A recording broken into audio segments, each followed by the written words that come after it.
The European Union has tightened its policy to reduce carbon dioxide emissions. Until 2030, EU member states intend to reduce CO2 emissions by 55%. For member countries, the European Commission plans to introduce a so-called customs duty on imported products, the production of which emits large amounts of carbon dioxide into the atmosphere. The Carbon Border Adjustment Mechanism provides for the imposition of duties on steel, cement, aluminum, fertilizers, hydrogen, and electricity from third countries.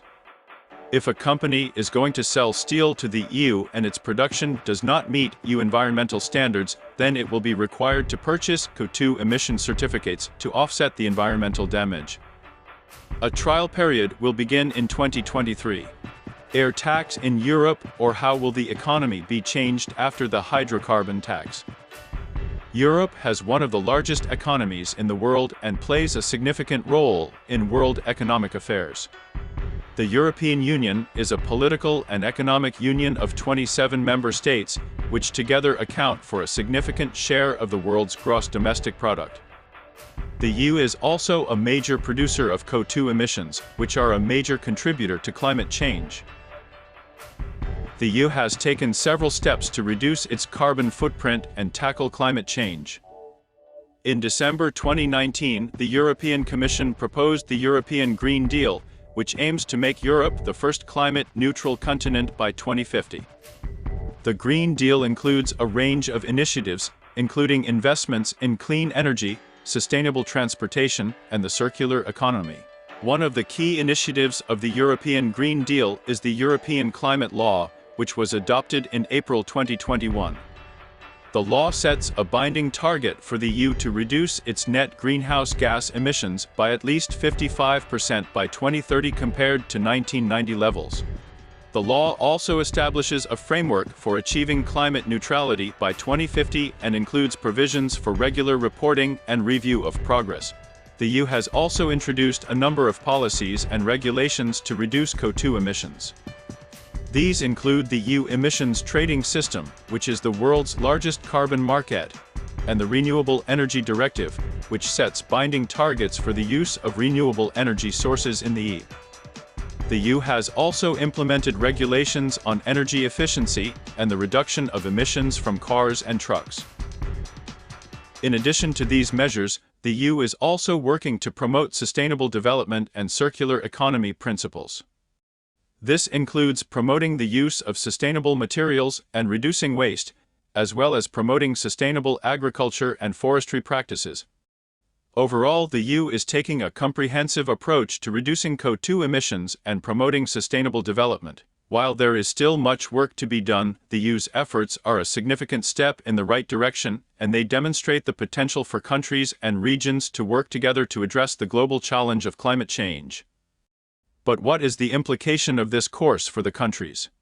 Competitiveness: companies in the EU will be forced to produce green products without being disadvantaged by higher CO2 charges. The EU has a higher price of carbon emissions than other regions of the world, which puts EU producers at a disadvantage compared to companies from other countries.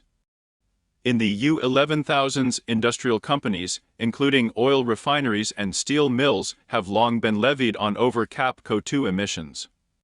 In 2022, the price of CO2 in the EU has in some cases risen to more than €85 per ton and thus roughly doubled in 2 years. The main goal of CBAM is to prevent European companies from leaving the EU.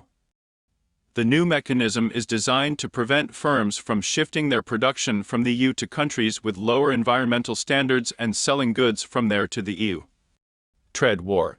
The CO2 tax on products imported into the EU will affect companies from such countries as Russia, China, Turkey, the Ukraine, South Korea, and India to the greatest extent. Whether such a tax is acceptable under the World Trade Organization remains an open question. The EU's planned levy could definitely lead to conflict with trading partners. If third countries perceive it as an instrument of protectionism and take countermeasures, the possibility of a trade war cannot be ruled out. Cooperation between the EU and the US could lead to higher prices, for example, for dirty steel produced in China.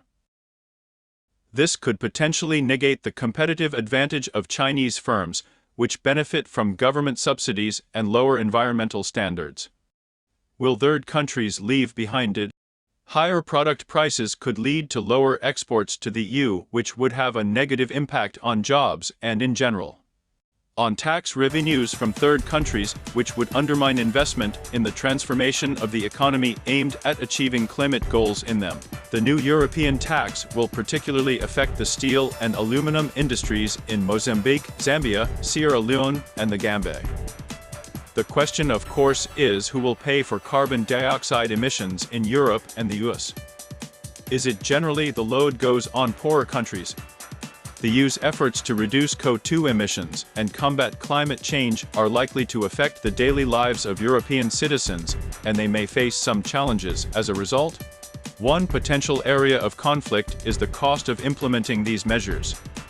It is likely that some of the cost of reducing CO2 emissions and moving towards a more sustainable economy will be passed on to consumers in the form of taxes or penalties. This may be unpopular with some members of the public who may feel they are unfairly burdened. The issue of CO2 emissions and climate change is a global issue that could have significant economic and social impacts in Europe and around the world. From a food security perspective, climate change can affect crop yields and agricultural productivity, which can affect food availability and prices.